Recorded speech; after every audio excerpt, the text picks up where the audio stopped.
ሰላም ዩናይትዳውያን እንዴት ናችሁ? ቤተሰቦቻችን ተገኘን። ትላንት በአውሮፓ ሻምፒዮንስ ሊግ በአጠቃላይ ይሄ ሳምንት የሻምፒዮንስ ሊግ በተደረጉባቸው ጨዋታዎች ሁሉ እንግሊዝ ክለቦች ውጤት አልቀናቸውም ማለት ይቻላል። ስድስቱም ተሳታፊ ክለቦች አንዳንዶቹ ፍጹም የማይቻል የሚመስል ካምባክ ማድረግ ይጠበቅባቸዋል። ፍጹም አስቸጋሪ የሆነ ማለት ነው። 3-0 በሆነ ውጤት ነው እንግዲህ እየተመሩ ያሉት ማለት ነው። አሁን ኖርማሊ ስታዩ ውጤቱን ይሄ ጉዳይ ደግሞ ቀጣይ እንግሊዝ የሚኖራትን ኃላፊ ክለቦች ወደ ቀጣይ ዙር ለማለፍ በጣም ትንሽ ያደርጓል። ከስድስቱ ሜቢ ሁለቱ ወይ ሶስቱ እንደውም በጣም ተአምር ከተፈጠረ እንደዚህ አይነት ክለቦች ሊያልፉ ይችላሉ። ይሄ ነገር ግን ለዩናይትድ አደጋ እንዳለው ልብ ብላችኋል ቤተሰቦቻችን? እንዴት የሚለውን እነግራችኋለሁ። ከዛ ውጪ የተለመዱ ዜናዎች አሉ። ከጉዳት የተመለሱ ዜናዎችን በተመለከተ አንድ ተጫዋች ተመልሷል። 2-3 ተጫዋቾቻችን ግን አሁንም ቢሆን ጤንነታቸው አሳሳቢ ነው፣ ለቪላ ጨዋታ አይደርሱም ተብሏል። መረጃውን ማድረሳችሁ ነው የሚሆነው ስለዚህ ጉዳይ። የዝውውር ዜናዎችን በተመለከተ ደግሞ የማንቸስተር ዩናይትድ አመራሮች 6 ተጫዋቾችን ነው ለማስፈረም ወደ ማርኬቱ የሚወጡት ተብሏል። ቦታዎቹ የት የት ናቸው፣ ተጫዋቾቹስ የሚለውን ለመጠቆም ሞክራለሁ። በተለይ ዛሬ ክሊር የማደርግላችሁ ነገር ስለ ኢሌት አንደርሰን ቤን ጃኮብስ ትላንት የተናገረው በጣም ወሳኝ የሆነ መረጃ አለ። ይሄ ተጫዋች ማረፊያው የት ነው ብላችሁ ለምትጠይቁ ምላሽ ሊሰጥ የሚችል በጣም ጥሩ የሆነ የሚታመን መረጃ ነው ቤን ጃኮብስ ይዞ የመጣው፣ እሱን ትሰማላችሁ። ከዛ ውጭ ግን የሉዊስ ኤንሪኬን የዩናይትድ የአሰልጣኝነት ቅጥር በተመለከተ የወጣ ዜና አለ። ከዛ ኔግሊስማን ደግሞ ከጀርመን ብሔራዊ ቡድንን ገና ዓለም ዋንጫው ሳይደርስ ሊለያዩ ነው ተብሎ ተገልጿል። ይሄ ትንሽ ከዩናይትድ ጋር ኬዙን ያገናኘዋለሁ የሚለውን ክሊር እናደርጋለን። ብቻ እናንተ ላይክ አድርጉ፣ ሼር እያደረጋችሁ እንዲሁም ሀሳብ አስተያየቶቻችሁን በኮሜንት እየሰጣችሁ አብራችሁኝ እንድትሆኑ ነው የምጠይቀው። መልካም ቆይታ። የአውሮፓ ሻምፒዮንስ ሊግ ጨዋታዎች ትላንት ተደርገው ነበር እና ይህን የአውሮፓ ሻምፒዮንስ ሊግ ጨዋታ እንድንከታተል የሆነበት ትልቁ ምክንያት አንድ ዩናይትድ አለመኖሩና ጨዋታ ለማድረጉ ከሳምንት በኋላ ጨዋታ ማድረጋችን፣ አሁን ኦፍኮርስ የፊታችን እሁድ ጨዋታ እናደርጋለን። ግን እንደዚህ ያሉ በጣም ውብ የሆኑ የአውሮፓ ሻምፒዮንስ ሊግ ምሽቶችን ዩናይትድ ሚስ እንዳደረገና ማሳለፍ እንዳለበት በትክክል የተረዳንበት ቀን ነው እና የአውሮፓ ሻምፒዮንስ ሊግ ውድድር ጨዋታዎች አሁን ይበልጥ ጎል በብዛት እየተቆጠረባቸው ነው የሚገኘው። በአንድ ጨዋታ 6 ጎል 7 ጎል ሁሉ ይቆጠራል እና ይሄ ከአርሰናል ጨዋታ ውጭ ማለት ነው። አርሰናል እንዴት እንደሚጫወት ያው ታውቃላችሁ ቤተሰቦች። እና አርሰናል ድሮ በጣም እንደው የሚያዝናና ቡድን ነበር። አሁን ግን አርሰናል ልትመለከቱት የምትፈልጉት ቲም አይደለም፣ ደጋፊ ካልሆናችሁ በስተቀር። ሌሎች ቡድኖች የሚያደርጓቸው ጨዋታዎች ግን በሙሉ ማራኪ ሳቢ ናቸው። እንደው በ2-3 ዲቫይስ አይነት አስቀምጣችሁ የምትዋቸው አይነት ጨዋታዎች ነበሩና ትላንት እንደው ከርዕስ ውጭ ለማውራት ዩናይትድ አውሮፓ ሻምፒዮንስ ሊግ ላይ የእንግሊዝ ክለቦች ጥሩ ፐርፎርም እንዲያደርጉ እንደ ዩናይትድ ደጋፊ እኛ እንመኛለን። ለምን መሰላችሁ? እንዲምለው የእንግሊዝ ፕሪሚየር ሊግ ክለቦች የአውሮፓ ሻምፒዮንስ ሊግ ተሳትፎ ኮታ የሚወሰነው በዘንድሮ በሚያስመዘግቡት ውጤት ነው። ዘንድሮ የምድብ የማጣሪያውን ውድድር አልፈዋል። የመጀመሪያውን 16 ውስጥ ሲቀላቀሉ በጣም ጥሩ ውጤት ነው ያስመዘገቡት። እንደ እንግሊዝ ክለቦች ጥሩ ፐርፎርም ያደረገ የሄደ የለም። እንደተመለከታችሁት የእንግሊዝ ክለቦች ሁሉም አሉበት። ነገር ግን እዚህ ጥሎ ማለፍ ላይ ከደረሱ በኋላ የመጀመሪያውን ዙር ጨዋታ ሲያደርጉ የእንግሊዝ ክለቦች ደግሞ ድል አልቀናቸውም። ለምንድን ነው ይሄን የምለው? አሁን ለምሳሌ ስለ አውሮፓ ሻምፒዮንስ ሊግ ተሳትፎ ስናወራ ዩናይትድ 5ኛ ሆኖ የሚያጠናቅቅ እንኳን ከሆነ ነው የምላችሁ ኢፍ ቢሆን እድሉን እንዲያገኝ አውሮፓ ሻምፒዮንስ ሊግ ተሳታፊ እንዲሆን የእንግሊዝ ክለቦች ጥሩ ፐርፎርም ማድረግ ዩናይትድን ጨምሮ ጠቃሚ ነው የሚሆነው ማለት ነው። እና እንደምታውቁት በታሪክ 6 ተሳትፎ ተገኝቶ አይታወቅም።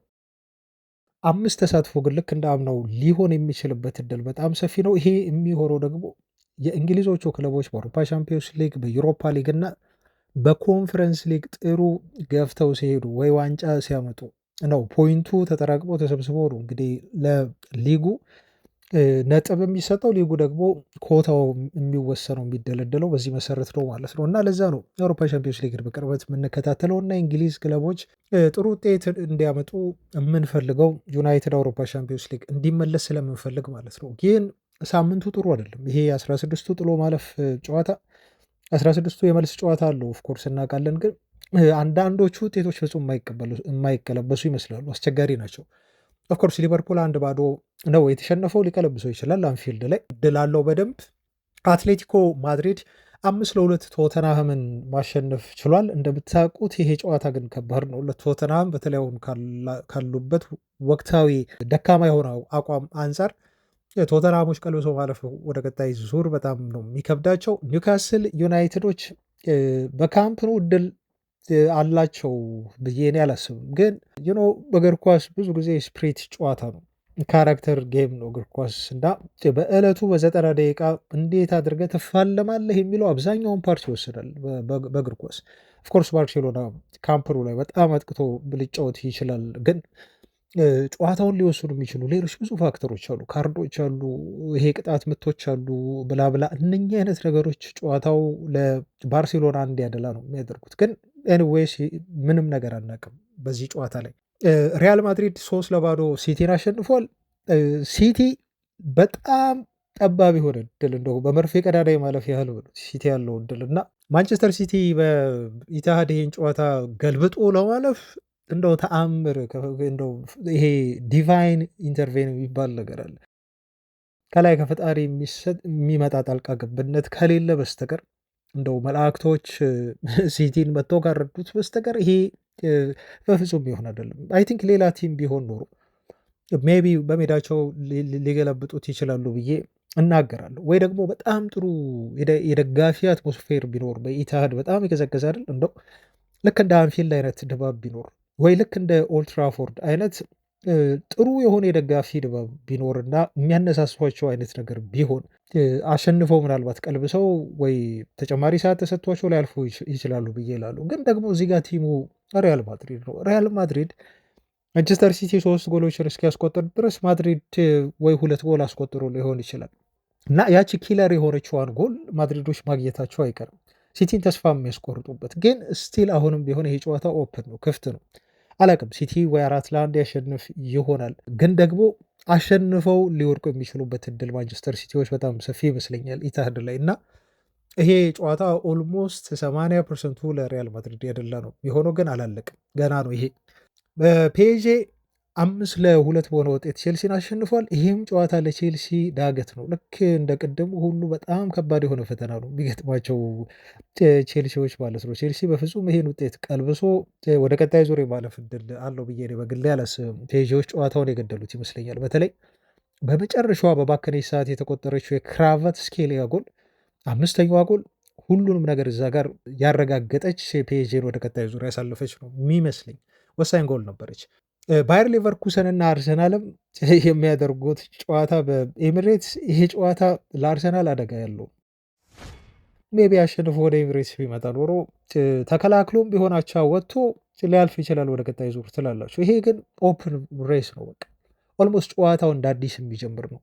ፕላስ ሚካኤል አርቴታ ብዙ የሚጠነቀቅ ከሆነ ይሄ ነገሮችን ውስብስብ አድርጎ በሆነች አጋጣሚ ጎል አስቆጥሮ ተከላክሎ ለመውጣት ጥረት የሚያደርግ ከሆነ ብዙ ነው አደጋ ያለው ማለት ነው። እና ትላንት ኮርና አይቻልም ብለው ሲናገሩ የነበሩት የባየር ሌቨርኩሰን አድሚኖች ራሳቸው አርሰናል በሚያስቆጥርበት መንገድ አስቆጥረው ነው እንግዲህ ትላንት የሌቨርኩሰኑ አሰልጣኝ ሄደው ሆን ብለው ነው እንግዲህ የሄዱት እና አሰልጣኙ የሌቨርኩሰን ካስፐር ሆይሉንድ ተብለው ነው የሚጠሩት።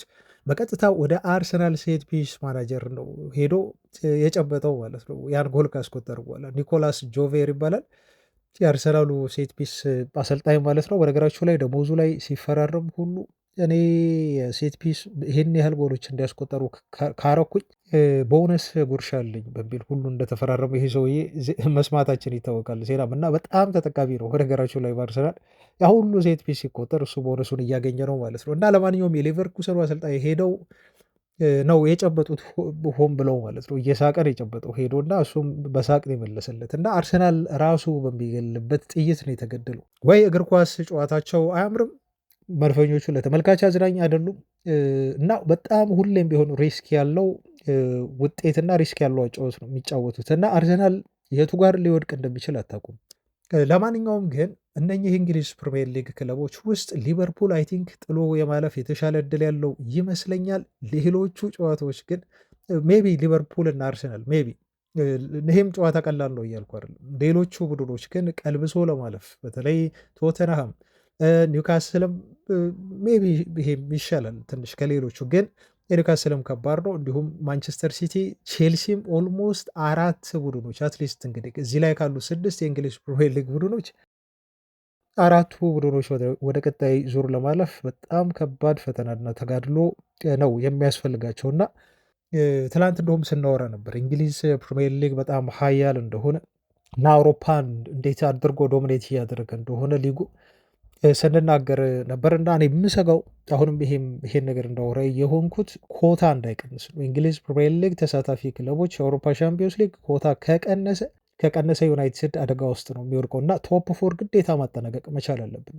ለምን ሁሉንም ነገር ለማረጋገጥ ከቶፕ ፎር ውጭ ሆነን የምንጨርስ ከሆነ እንግዲህ በሚሰጠው ኮታ ነው የሚወሰነው። ስለዚህ 5ኛ ላይ መጨረስ የአውሮፓ ሻምፒዮንስ ሊግ ተሳትፎን ጋራንትድ ሊያደርግልን አይችልም። ሊሆን የሚችልበት እድል አለ። እሱን እንግዲህ አብረን ነው የምናየው። እንግዲህ ከኮንቴክስት ውጭ ይሄን የአውሮፓ ሻምፒዮንስ ሊግ ትዝብት አውርተናል ቤተሰቦች።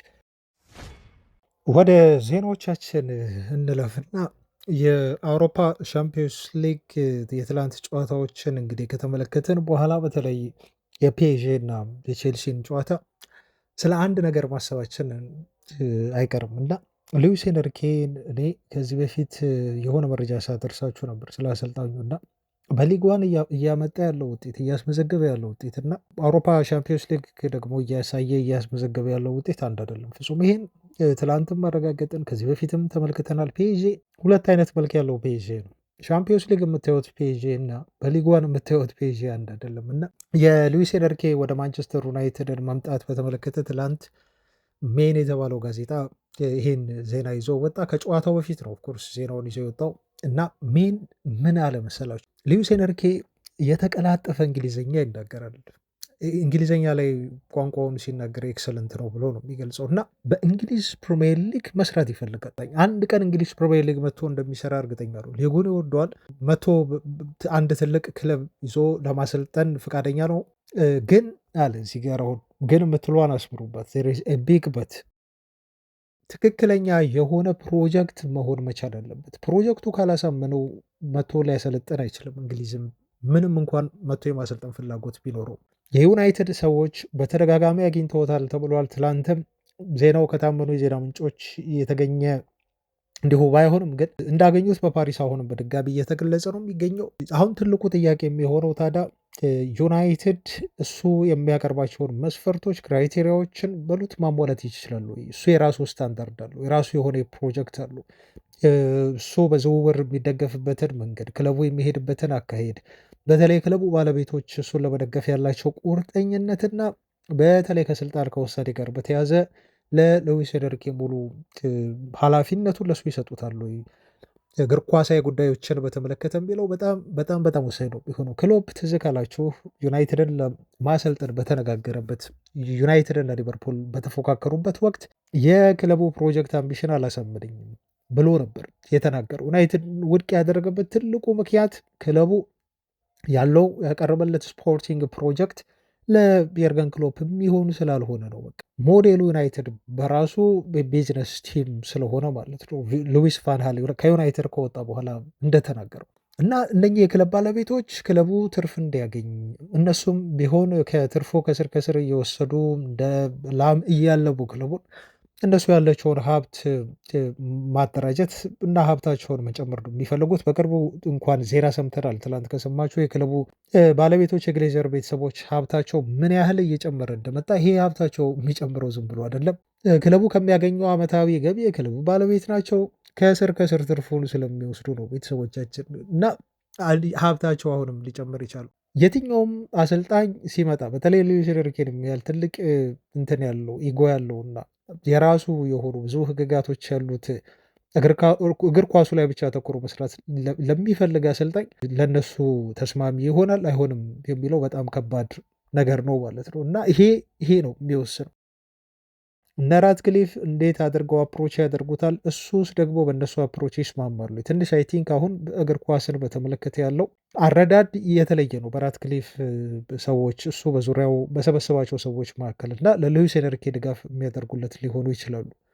ግን ደግሞ የማይስማሙበትም ነገር ሊኖር እንደሚችል እገምታለሁ ከሄነርኬ ጋር እና ይሄን የሚያስታርቁ ከሆነ ይሄ አሰልጣኝ አሁን ወደ እንግሊዝ መጥቶ ለመስራት በጣም ሬዲ ነው፣ ዝግጁ ነው እና በፔዤ ቤት ኮንትራቱን እስካላደሰ ድረስ ወደ እንግሊዝ ለመምጣት ካለው ፍላጎት የተነሳ ነው እስካሁን ድረስ ውሉን ያላደሰው ብዬ ነው እኔ በግሌ የማስበው። የሆነ ነገር ስላለ ነው። ክረምት ላይ ይሄን ሲዝን ካጠናቀቀ በኋላ ኦፖርቹኒቲዎች ስላሉት እነኛን እድሎች ለመጠቀም ለማየትና ለማጤን አስቦ እንደሆነ ነው እኔ የምረዳው። እንደ ዘገባው ከሆነ አንድ ቀን መጥቶ ያሰለጥናል። በዚህ እኔም እርግጠኛ ነኝ። እንግሊዝ መቼ ነው የሚመጣው? ቀጣይ ክረምት ነው የሚመጣው ወይንስ ደግሞ ከዛ በኋላ ባሉ ዓመታት የሚለው ነው የሚወሰነው። ሉዊስ ኤንሪኬ አሁንም በዩናይትድ አጀንዳ ላይ ያለ ዩናይትድ እየፈለገው ያለ አሰልጣኝ ነው ተብሎ ነው የተነገረው። እዚሁ ጋር አያይዤ ልንገራችሁና የቢልድ ጋዜጣን ዘገባ ነው የማደርሳችሁ። በጣም ታማኝ ነው። ቢልድ ጀርመን ውስጥ ካሉ ጋዜጦች ምንድን ነው ያለው? የጀርመን ብሔራዊ ቡድንን እንዲይዙ የርገን ክሎፕን በዓለም ዋንጫው ነው ያለው። እንግዲህ ይሄ በጣም ያልተጠበቀና የሚያስገርም ዜና ነው።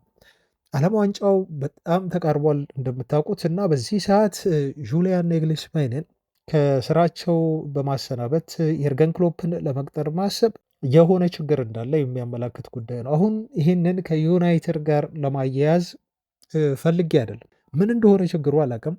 ጁሊያን ንግልስማን ከጀርመን እግር ኳስ ፌዴሬሽን ጋር ያልተግባቡበት ነገር አለ። እንዲሁም በጀርመን ብሔራዊ ቡድን ካምፕ ውስጥ አንሬስት አለ ተብሏል። ይሄ አለመረጋጋት ነው የተባለው። አለመረጋጋቱ በምን ኬዝ የመጣ ነው? እሱን እንግዲህ በዝርዝር ወደፊት መረጃ ሳገኝ የምነግራችሁ ይሆናል። ከጁሊያን ንግሊስማን ጋር በተያያዘ ሰውየው የዩናይትድን ስራ ስለመፈለጋቸው ሰምተናል።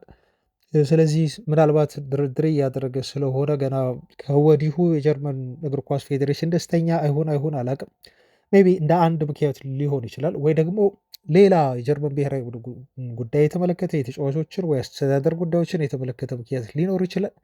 ግን ዜናው ኦድ ያልተጠበቀና የማትገምቱት ነው። የዓለም ዋንጫው በቀረበበት ሰዓት እንደዚህ የርገን ክሎፕን አሁን ለመቅጠር እንቅስቃሴ ማድረጋቸው ጥረት ማድረጋቸው እንደ አንድ ትልቅ የሆነ ምልክት ምናልባት ጁሊያን ንግሊስማን የዩናይትድ ቀጣዩ አሰልጣኝ ለመሆን ከሉዊስ ኤንሪኬ ጋር ወይ ከራሱ ከማይክል ካሪክ ጋር ለመፎካከር ትልቅ እድል ያለው አሰልጣኝ እንደሆነ ነው የምትረዱት ማለት ነው። ይሄን ካደረጉ አሁን የጀርመን እግር ኳስ ፌዴሬሽን ይሄን ካደረገ በእርግጠኝነት ከዓለም ዋንጫው በኋላ ንግሊስማን እና ጀርመን ብሔራዊ ቡድን የመለየት እድል እንዳላቸው በድፍረት መናገር ስለምንችል ማለት ነው።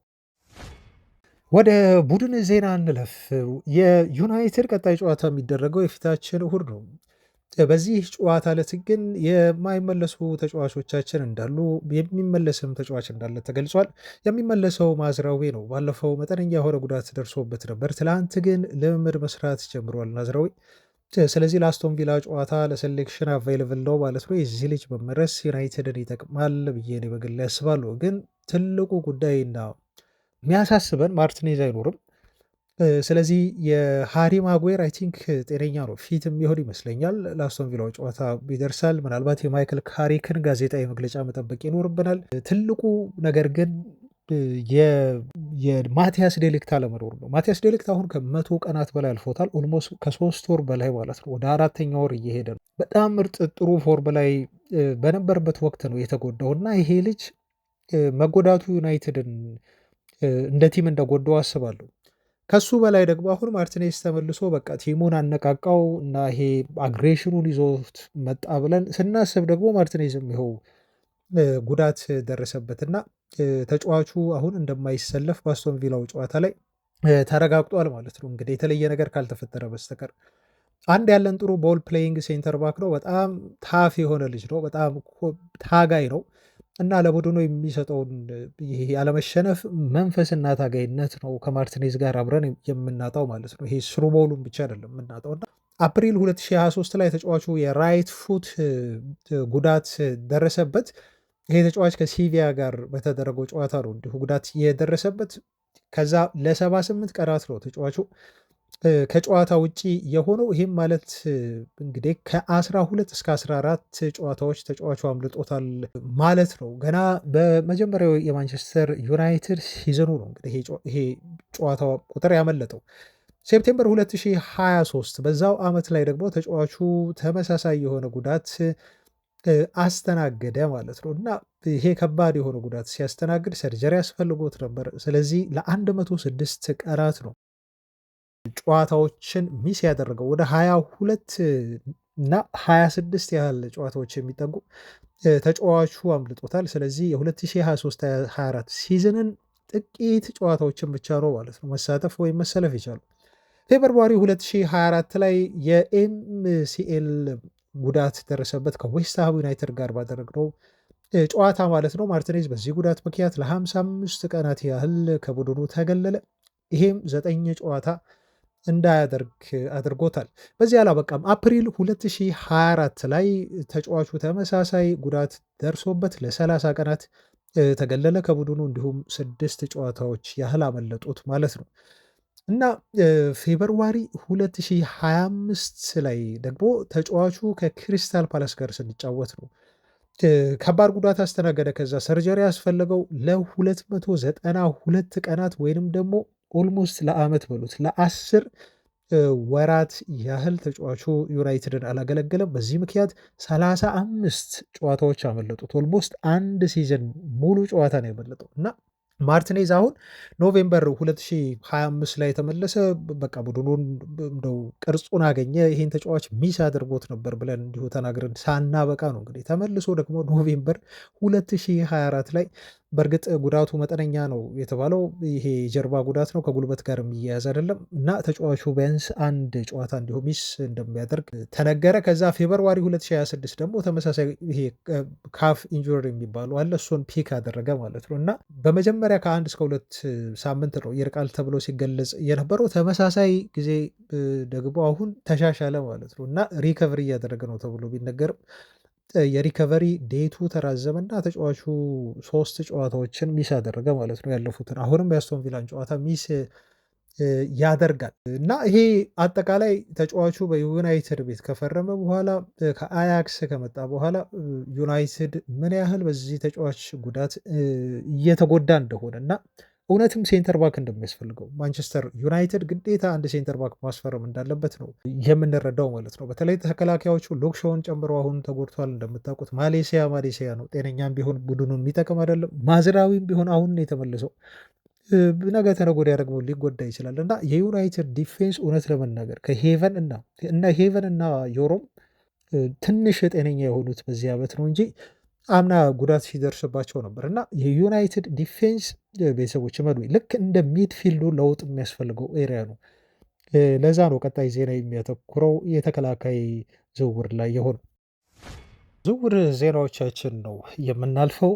ቪዲዮን ላይክ ማድረጋችሁን አትርሱ ቤተሰቦቻችን። አሁን ላስታውሳችሁ በሚል ነው 500 እየሰጣችሁ ነው። ላይክ ግን ያንሳል፣ 500 ላይክ ያንሳል። ወደ 600 ከቻላችሁ 700 እንድታደርሱት ነው የምጠይቃችሁ። አሁን የቅድሙን ዜና ጋር እንዲሁ አያይዘን የተከላካዮችን ጉዳት ስላነሳን ትላንት ደግሞ የወጣ አንድ ዜና አለ የተከላካይ ዝውውርን በተመለከተና እሱን ላድርሳችሁ። የቲምቶክ ዘገባ ምን ይላል? የዩናይትድ ዳይሬክተር ኦፍ ፉትቦል የሆነውና በተለይ ዝውውርን በተመለከተ ከሚወስኑ ሰዎች መካከል አንዱ የሆነው ጄሰን ዊልኮክስ አለ።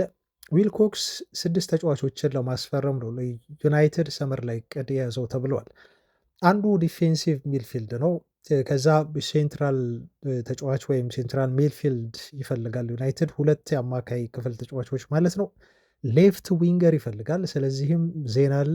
ፎርዋርድ ይፈልጋል። የሼሽኮ አጋዥ ማለት ነው፣ ወይ ወደ ግራ የሚጫወት ወደ ግራ ዘን ብሎ የሚጫወት የአጥቂ መስመር ተጫዋች።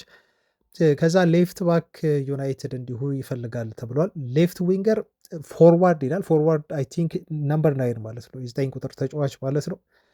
ስለዚህ በግራ ማጥቃትና በአጥቂ ዝውውር ላይ ይሳተፋል ማለት ነው። 2 የማጥቃት ባህሪ ያላቸውን ተጫዋቾች ያመጣል። አንድ በ9 ቁጥር፣ አንድ በክንፍ ማለት ነው በግራ።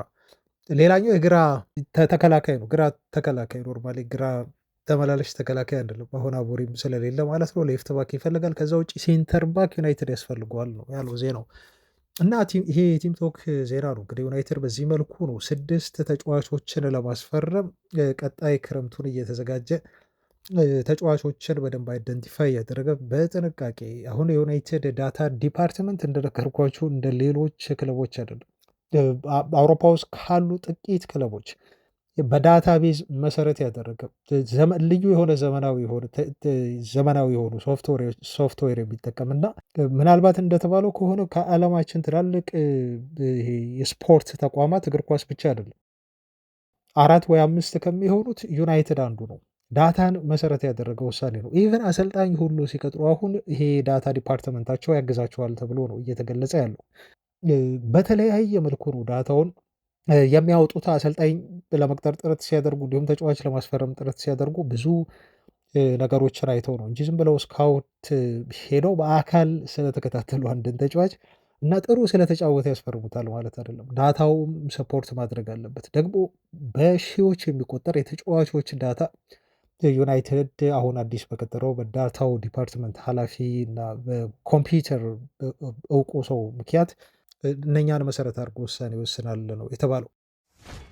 ወደ ተከላካዩ ዜና አሁን እንለፍና የሚፈልጉት ተከላካይ ተብሎ የተገለጸው ብዙ ተከላካዮች አሉ። ጁቬንቱሱ ተከላካይ አለ፣ ስሙ ሲነሳ ነበር። ሰሞኑን ዜና ስናደርሳችሁ ነበር።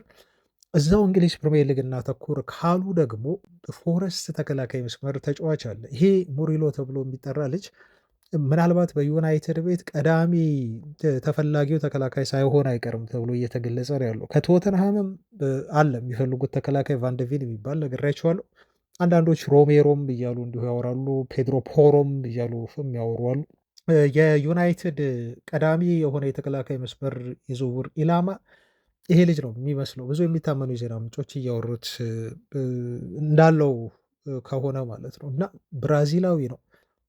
ኢኔሶች ተጫዋቹን ለማስፈረም ነው ከሚንቀሳቀሱበት ምክንያት አንዱ ፕሪሚየር ሊግ ፕሩቭን መሆኑ ነው። ከዛ ውጪ ኖ ኢጎ አቲቲዩድ ብለው ገልጸውታል። ይሄን እንደ አንድ ሳጥኑን ማሟላት የሚችል ዩናይትድ ክራይቴሪያ የሆነ ነገር ነው። ልጁ የተጋነነ ኢጎ የለውም ተብሎ ተገልጿል። ይሄ የሚረብሽ ቲም የሚረብሽ ተጫዋች አይደለም። የተለየ ወጣ ያለ ባህሪ የሚያሳይ ልጅ አይደለም ብለው ነው እንግዲህ እስከ ባህሪው ድረስ በመሄድ ኢኔሶች አንድን ተጫዋች ከማስፈረማቸው በፊት ጥናት እያደረጉ የሚገኙት ማለት ነው። ድራማ የሚፈጥር ተጫዋች አይደለም ብለዋል። ልክ እንደ አሌሃንድሮ ጋር ናቸው ማለት ነው። ልክ አሁን ቼልሲ ቤት ሄዶ ጸጥ እንዳለው ሁሉ ቤንች ሲደረግ 80ኛ ደቂቃውም ሲገባ አሜን ብሎ ተቀብሎ የሚገባ ልጅ ሆኗል። ዩናይትድ ቤት ቢሆን ግን ብዙ ንጭንጮችን ይፈጽም ነበር፣ ብዙ ድራማዎችን ይፈጽም ነበር እንደምታውቁት። ምክንያቱም ዩናይትድ ትኩረት ስለሚሰጠው አቴንሽን ስለሚስብ ሚዲያው፣ ጋዜጣው ሁሉም ስለሚያራግብ ስለ ዩናይትድ ትንሽ ነገር ወጥቶ ሚዲያ ላይ ይለቃል። ከዛ በኋላ ነገሩ ይቀጣጠላል ማለት ነው። አሁን ቼልሲ ቤት ግን ብዙም ሚዲያው ለምን ቤንች ሆንኩኝ ብሎ ሲሆነ ነገር ቢፖስት ትኩረት አይሰጠውም ሚዲያው ማለት ነው። ያለው አቴንሽን በጣም ትንሽ ስለሚሆን ልጁ እርባና ቢስ ነው የሚሆነው ፖስቱ ማለት ነው። እና እንደዚህ አይነት ድራማዎችን የማይፈጽሙ ተጫዋቾች ናቸው ወደ ዩናይትድ አሁን መምጣት ያለባቸው። የእግር ኳስ ብቃታቸው ብቻ ለቲሙ የሚያመጡት ጥቅም ብቻ አይደለም የሚታየው፣ ዳታው የሚታየው፣ ፐርሰናሊቲ የሚታየው።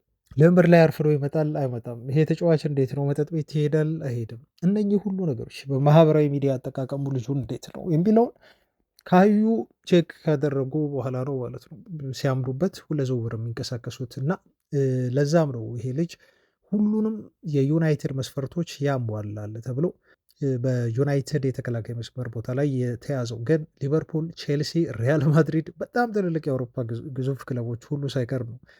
በተለይ ኖቲንግሃም ፎረስት ከሊጉ የሚወርድ ከሆነ ልጁን ለማስፈረም ከፎረስት ጥረት እንደሚያደርጉ እየተገለጸ የሚገኘው ዩናይትድ ቀዳሚው የዚህ ተጫዋች ፈላጊ እንደሆነ ዘ አይ ፔፐር ስፖርት ሁሉ ሳይቀር ነው የዘገበው።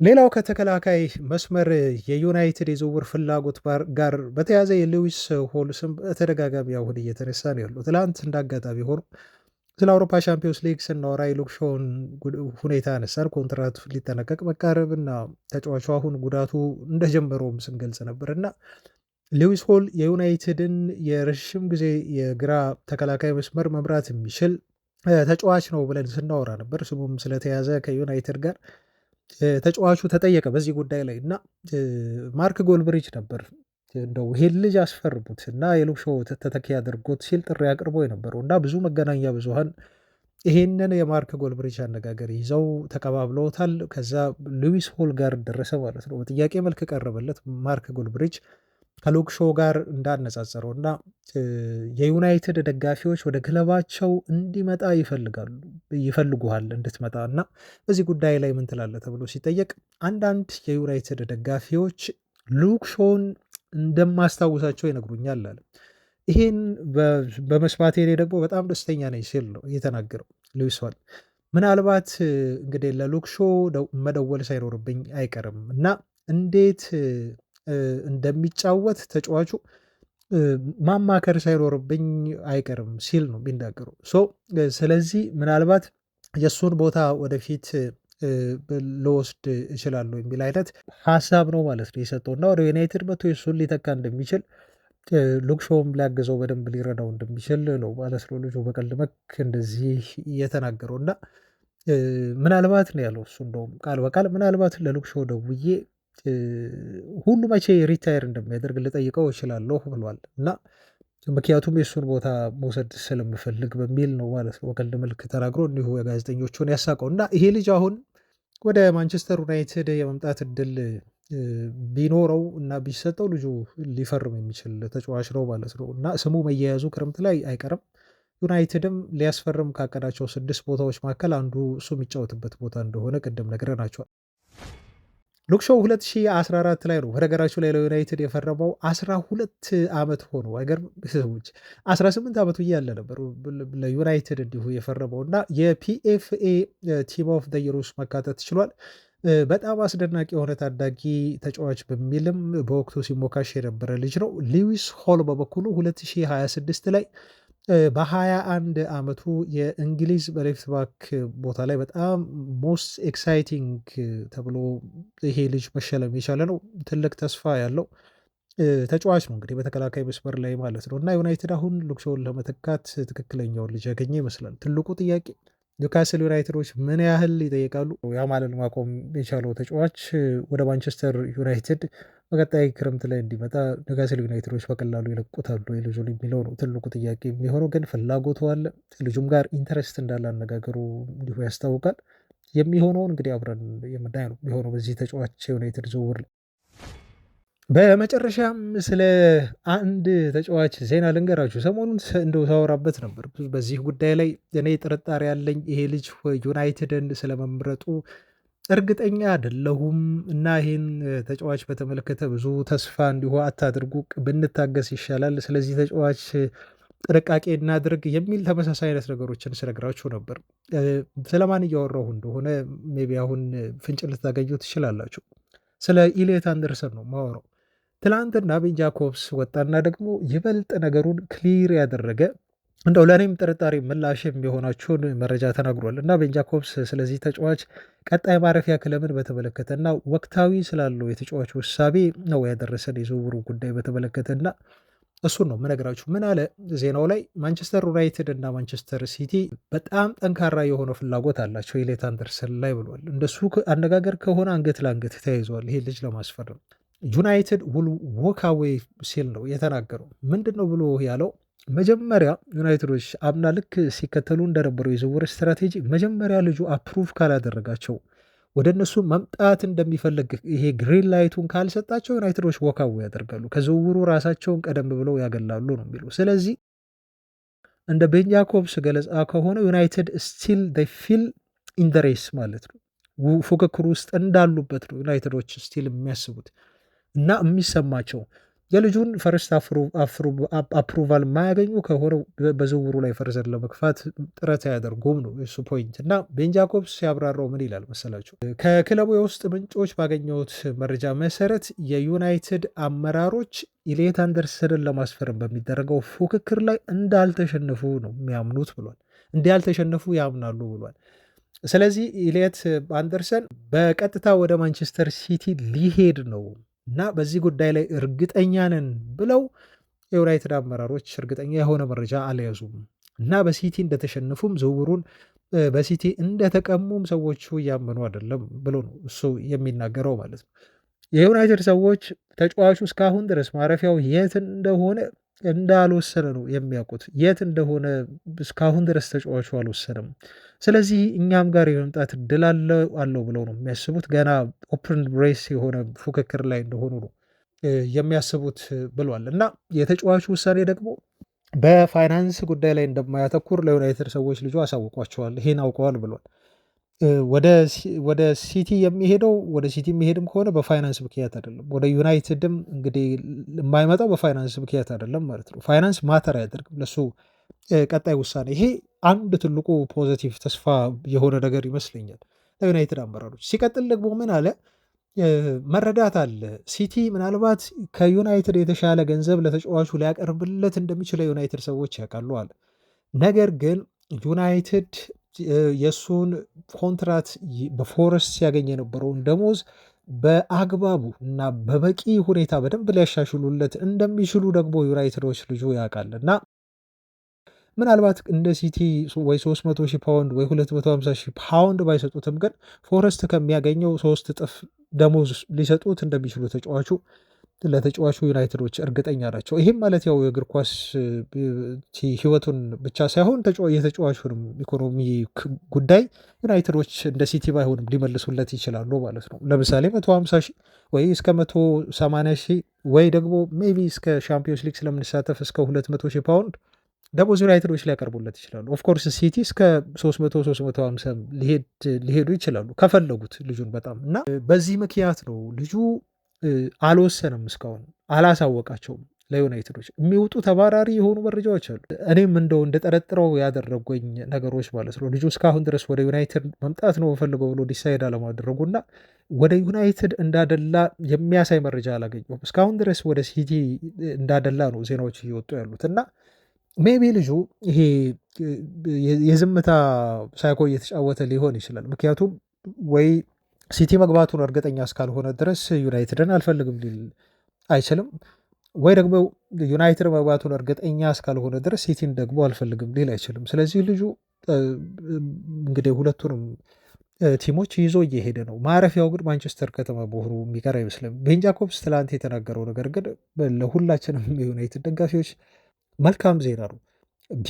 ቢመጣ ከኔ በላይ የሚደሰት ሰው የለም። ኤሊዮት አንደርሰን የሚሆን ከሆነ ለዩናይትድ በጣም አስፈላጊ የሆነ የአማካይ ስፍራ ተጫዋች ነው። ካልሆነ ደግሞ እኔ እዚህ ጋር የማምንበት ነገር ካልሆነ ዩናይትድ በጊዜ ከዚህ ተጫዋች ዝውውር ራሱን ማግለል መቻል አለበት። የዩናይትድ አመራሮች ይህን እንደሚያደርጉ በቀጣዮቹ ጥቂት ሳምንታት ውስጥ ነው የምጠበቀው። የሚሆነውን አብረን እናያለን። ለማንኛውም ቤተሰቦች አብራችሁኝ ስለነበራችሁ ከልብ አመሰግናለሁ። ነገ ያገኛችኋለሁ በአዳዲስ ዜናዎች። ቼክ አድርጉኝ። እስከዛ ሰላም ባይ